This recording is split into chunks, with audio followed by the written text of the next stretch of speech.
Moi, je m'appelle Emmanuel Ackerman, je suis professeur de karaté et coach, préparateur physique. Troisième dan de karaté, ça fait une vingtaine d'années que je pratique le karaté. Et donc j'ai sorti dernièrement un livre aux éditions Amphora qui s'appelle Karaté Bunkai Kata et qui est une description des techniques de combat et des applications de combat des différents katas Shotokan. Les katas Shotokan nécessaires au passage de grade du premier et deuxième dan.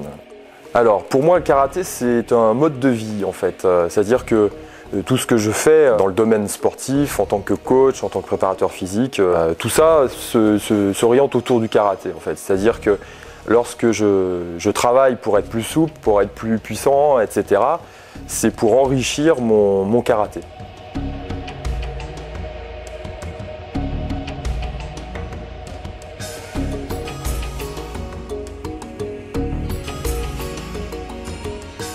Les premières techniques viendraient de Chine. Certains auteurs font même remonter l'origine à l'Inde, notamment avec le Kalaripayat. On retrouve effectivement des mouvements qui peuvent être apparentés à des techniques de karaté moderne. On considère que le temple de Shaolin en Chine est le berceau de tous les arts martiaux et que par diffusion dans le bassin culturel asiatique, en fait, le karaté prendrait sa source en Chine. Les premières techniques de karaté sont importées sur l'île d'Okinawa, qui est une île qui fait partie de l'archipel des Ryukyu. Les premières techniques arrivent au XVe siècle, 15e, 16e siècle. 16e siècle, les Japonais envahissent l'île d'Okinawa, donc on a une armée d'occupation sur l'île.